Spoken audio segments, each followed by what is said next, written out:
आज हम कर्माबाई की कहानी सुनाते हैं। उनका जन्म राजस्थान में हुआ था। उनके पिता का नाम था जीवन राम। वो पूजा पाठ में बहुत उनका मन लगता था। भगवान की पूजा अर्चना करते थे। उनके घर में जब कन्या का जन्म हुआ तो जीवन राम बहुत खुश थे कि मेरे घर में आज एक कन्या का जन्म हुआ है। धीरे धीरे वो कन्या अपने पिता को पूजा पाठ करते देखती थी।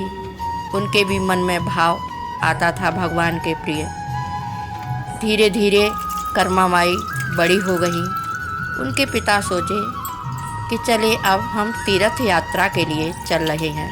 अपनी बेटी से बोले, हे कर्माबाई, आप भगवान की पूजा करना, भोग समय से लगाना और घर की देखभाल भी करना। कर्माबाई बोली, ठीक है पिता। ये कह के वो तीर्थ यात्रा के लिए निकल गए। कर्माबाई भगवान की पूजा करती थी, भोग लगाती थी और घर का काम भी संभालती थी। और कर्माबाई को कुछ आता नहीं था, थोड़ा बहुत आता था। कर्माबाई बाजरे की खिचड़ी बना करके और देसी घी डाल के और गुड़ डाल के भगवान को भोग लगाती थी और अपना काम भी देखती थी। भगवान को भोग लगा के अपना काम देखती थी और फिर आके देखती थी कि भगवान ने भोग लगाया या नहीं। जब देखी कर्माबाई थाली तो उसी तरीके से रखी है, भगवान ने भोग नहीं लगाया, शायद इसमें कुछ हम कमी कर दिए हैं या भगवान को भोग मेरा अच्छा नहीं लगा। फिर कर्माबाई देसी घी लाई, गुड़ लाई और फिर भगवान की थाली में लगाई और कही, भगवान अब तो भोग आप कर लीजिए। इतना कह के कर्माबाई फिर चली गई काम, अपना घर का काम देखने। फिर थोड़ी देर में आई, फिर उनको ये महसूस हुआ शायद भगवान हमसे नाराज़ हैं, क्यों नहीं भोग लगा रहे हैं। अगर प्रभु आप भोग नहीं लगाएंगे तो आज मैं भी भूखी रहूँगी। इतना कह के कर्माबाई बैठ गई। तब तक थोड़ी देर में मूर्ति में से आवाज़ आई, हे कर्माबाई, मैं भोग कैसे लगाऊं? आपने तो पर्दा ही नहीं की है। कर्माबाई अपनी चुंदरी को ओढ़े थी, उसी चुंदरी से भगवान की पर्दा कर दी और कर्माबाई बैठ गई। भगवान सोचे अगर इस तरीके से हम नहीं भोग लगाएंगे तो मेरा भक्त भूखा सो जाएगा। भगवान भोग लगा लिए। कर्माबाई देखी, कह भगवान ने तो भोग लगा लिया। फिर कर्माबाई भी अपना भोजन पानी की। कुछ दिनों के बाद उनके पिता आए तीर्थ यात्रा करके और बोले, हे बेटी, आप भगवान का भोग लगाती थी?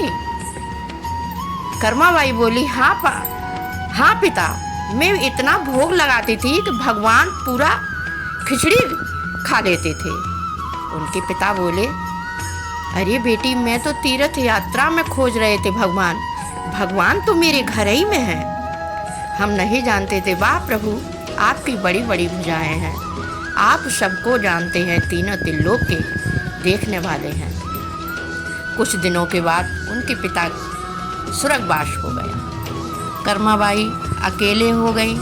फिर वो मूर्ति को लेके जगन्नाथपुरी चल दी। बाई अपनी मूर्ति को लेके जगन्नाथपुरी निकल गई। वहाँ पे एक कुटिया में रहने लगी और भगवान को बाजरे की खिचड़ी बनाती थी, देसी घी डालती थी, गुड़ डालती थी। एक बार हुआ संत आए। संत बोले, कर्माबाई, आप बिना नहाए धोए भगवान को भोग लगाते हैं? कर्माबाई बोली, हाँ, अब तो मैं नहा के ही भोग लगाएंगे। कर्माबाई बूढ़ी भी हो गई थी, अपने नहा धो के भोग लगाती थी। इसलिए भोग कर्माबाई जब खिचड़ी बनाती थी तो बाल रूप में भगवान आते थे। इसलिए कर्माबाई समझ नहीं पाती थी। वो बोलते थे, हे माँ, हमको भूख लगी है। तो कर्माबाई बोलती थी, हाँ बेटा, पहले मैं भगवान को भोग लगा दूं, उसके बाद आप भी खिचड़ी खाना। बैठ, आप भी खिचड़ी खाना और रोज आना। कर्माबाई को लेट हो जाता था क्योंकि नहाती धोती थी वो, और भगवान को मंदिर भी जाना रहता था। वहाँ भी भक्त इंतजार करते थे। एक बार भगवान को खिचड़ी खाने में लेट हो गया क्योंकि कर्माबाई नहा धो के बनाती थी। वो खिचड़ी खा के उनको मंदिर भी जाना रहता था। एक बार पुजारी देखे कि इनके मुंह पे ये खिचड़ी का भोग कैसा। मंदिर के पुजारी देखे कि मैंने तो खिचड़ी का भोग लगाया ही नहीं है, फिर मुख पे ये खिचड़ी का भोग कैसा।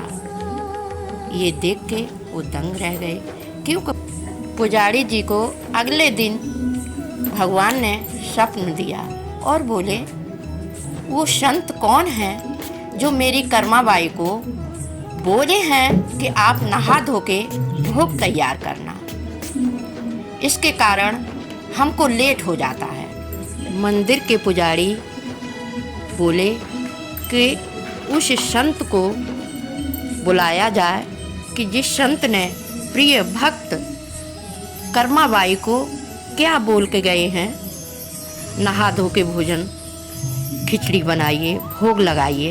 ये कह के संत को बुलाया गया।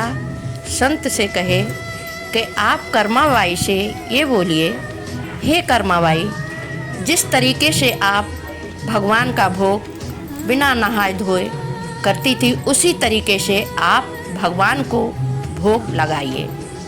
ये कह के संत वहाँ से चले गए।